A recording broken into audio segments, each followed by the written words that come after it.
आले रसूल का हमारे ऊपर यह एहसान है बहुत बड़ा। या उनकी मोहब्बतें हैं या उनका ताल्लुक है। हम जिंदगी किन राहों में गुजार रहे हैं? हमारी राहें यजीदी हैं या हुसैनी हैं? खुद मैं भी सबसे पहले इसका हिसाब करूं, एहतसाब करूं। आप भी, हम कौन सी जिंदगी गुजार रहे हैं? हमारी जिंदगी के सुबह शाम कैसे हैं? रिस्क में हलाल हराम जायज नाजायज क्या है? सच्ची राहें क्या हैं? हमारी तन्हाइयां क्या हैं? और फिर क़यामत के दिन इन हस्तियों का सामना होगा। मुझे एक चीज बताएं, हाफिज सिफारिश करेगा, हदीस में आता है। हाजी सिफारिश करेगा, हदीस में आता है। सखी सिफारिश करेगा, हदीस में आता है। जिनके घर से कुरान मिला है, जिनके घर से सखावत मिली है और जिनके घर से नेकी मिली है, क्या वो क़यामत के दिन सामने आके सिफारिश नहीं करेंगे? इन हस्तियों के घर से कुरान मिला है, कुरान इन हस्तियों से मिला है, आले रसूल से, असहाब रसूल से, हजूर के घराने, हजूर की फैमिली से, और हजूर के घराने में हजूर की बीवियां, हजूर की बेटियां, बेटे, दामाद, नवासे, नवासियां, ये सारा हजूर का घराना, अली हजूर का घराना, हसन हजूर का घराना, हुसैन हजूर का घराना, सैयदा फातिमा आंखें झुक जाएं हजूर का घराना, और उनकी आल हजूर का घराना, ये सारे हजूर की फैमिली हैं। तो हमारी जिंदगी का रुख कैसा होना चाहिए? अपनी जिंदगी को क़यामत के दिन इन हस्तियों के सामना आमना होगा। आमने सामने में हमें कुछ देखना दिखाना होगा, कोई पता चलेगा। तो अपनी चाहत जब भी होगी, कोई चाहत हो, तो ये दुआ पढ़ लें। कौन सी? जज़ल्लाहु अन्ना मुहम्मदन मा हुवा अहलु। और कहा कि मुझे अज़ाली ने फरमाया, कहा जाओ, दुरूद पाक की किताब इसी का फरमाया जिसने मुझे सुनाया। कहा कि उस किताब को खोल और उसके सफ़े के नीचे एक चीज लिखी है, मजमे को कहें वो पढ़ें, एक दफा पढ़ लें या बार बार पढ़ें। फरमाए जिंदगी में जज़ल्लाहु अन्ना मुहम्मदन मा हुवा अहलुहु कबूल है, इसके पढ़ने से कबूल दर कबूल, मकबूल दर मकबूल होगी। अगला लफ्ज में हम पढ़ लें बैठ के, यानी दूसरे लफ्जों में ये जज़ल्लाहु अन्ना मुहम्मदन मा हुवा अहलुहु याद हो गया? सबको याद हो गया? और अगर नहीं हुआ तो खूब पीछे पढ़ के इसको याद करना है। अनपढ़ से अनपढ़ बंदा याद कर सकता है। ये दर मुस्तफा का मिला तोहफा है, वहां का मिला मोती है। और फरमाया अगर इसको चाहते हैं कि सारी जिंदगी, ये अल्फाज का कुछ मजमुआ मेरा भी है इसमें समझाने के लिए, कि चाहते हैं अगर सारी जिंदगी ये तोहफा तुमसे ना छीने, इसकी बरकतें हमेशा रहें, इसकी सादतें हमेशा रहें, और कायनात का ये राज तुम्हारे हाथों में हमेशा रहे। कहा उसी सफ़े पे आगे एक दुआ है, उसको पढ़ लेना। और वो दुआ ये है, अल्लाहुम्मा लकल हम्दु कमा अंत अहलुहु फसल्लि अला मुहम्मदिन कमा अंत अहलुहु वफ़अल बिना मा अंत अहलुहु व इन्नका अंत अहलुत तक़वा व अहलुल मग़फ़िरा। ये सफ़ा नंबर 42 पे लिखा हुआ है सफ़ा नंबर 42 में।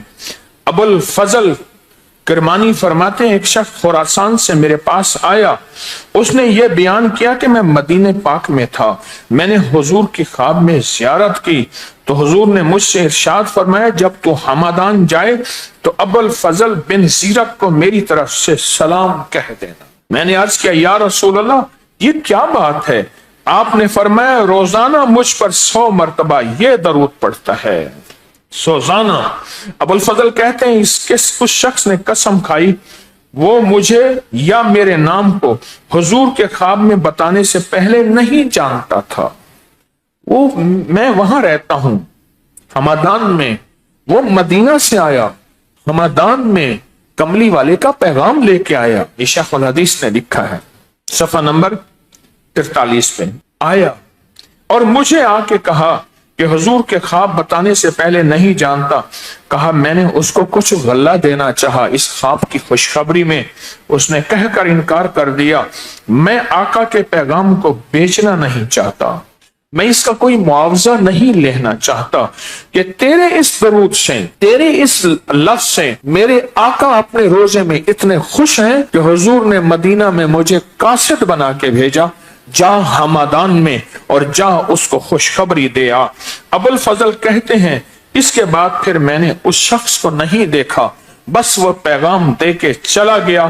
کہا کہ وہ رجال الغیب تھا یا کیا تھا؟ ان ہستیوں کا بھلا ہو جنہوں نے ہمیں زندگی کے یہ سبق دیے ہیں۔ آئیں پھر ہم یہ بھی پڑھ لیتے ہیں تاکہ ساری زندگی جزا اللہ ان محمدا ما هو اہلہ ہم سے نہ چھینے۔ اس کی سعادتیں، اس کی خیریں اور اس کی عنایتیں انشاءاللہ ہم پہ اور ہماری نسلوں پہ سدا بہار رہیں، سدا بہار رہیں، ہاں سدا بہار رہیں۔ اونچے کوٹھے تے چڑھ دیکھاں، ابھا دیکھاں، لمحہ دیکھاں، ڈٹھی دل کو دیواں ٹیکاں، سجن ملسم کے مروے ساں، سدا بہار رہیں۔ پڑھیں اللہم لک الحمد کما انت اہلہ فصل علی محمد کما انت اہلہ وفعل بنا ما انت اہلہ وانک انت اہل التقوی وَأَهْلُ الْمَغْفِرَةِ۔ پھر پڑھیں اللہم لک الحمد کما انت اہلہ فصل علی محمد کما انت اہلہ وفعل بنا ما انت اہلہ فإنک انت اہل التقوی وأہل المغفرة۔ سمجھ لیں کہ انشاءاللہ ہمارا جزا اللہ ان محمدا ما ہوا اہلہ، اس میں بھی اہلہ یہ مستند بھی ہے، اب انشاءاللہ ہمارے اور ہماری نسلوں سے قیامت تک نہیں چھنے گا۔ اللہم انی اعوذ بک من زوال نعمتک، اے اللہ نعمت دے کے پھر چھین نہ لینا۔ کوئی بھی چیز دل میں تشتہی، دل میں کوئی چیز کی چاہت ہے اور وہ چاہت منوانا اور مانگنا چاہتے ہیں تو بس یہ پڑھ لیں، ایک بار، دو بار، تین بار، بس پڑھ لیں۔ تعداد نہیں بتائی، حضرت علی نے تعداد نہیں بتائی خواب میں، اور میں بس پڑھ لیں۔ اب وہ ایک بار پڑھ لیں، دو بار پڑھ لیں، تین بار پڑھ لیں۔ فائدہ کیا بتایا؟ 70,000 فرشتہ، غور سے سنیے گا، 70,000 فرشتہ 1000 دن تک اللہ سے اس کی حاجتیں منوانے کی مشقت میں لگ گیا۔ 70 فرشتہ اور کتنے دن؟ 1000 دن کی مشقت میں لگ گیا اللہ سے اس کی حاجت منوانے میں کہ مولا تیرے غیب کے خزانے میں کمی نہیں۔ تیرے بندے نے جزا اللہ ان محمدا ما ہوا اہلہ پڑھا، اللہ اس کو دے۔ سوچو جس کے ہم نوا، جس کے طرفدار اور جس کے ساتھی خود فرشتے بن جائیں، جن کو ہر وقت اللہ کے ساتھ رابطے ہیں اور اللہ کے ساتھ اٹھتے بیٹھتے ہیں اور اللہ کے خزانوں سے احکامات ملتے ہیں، دیتے ہیں، آتے ہیں، یعنی بندیاں اور بندے بیٹھے ہیں اور انہوں نے پڑھا ہے کیا؟ جزا اللہ ان محمدا ما ہوا اہلہ۔ فرشتوں 70,000 فرشت، آ جاؤ جلدی کرو۔ اللہ کیا کریں؟ فرمائے سارے کام چھوڑو۔ مولا کیا کریں؟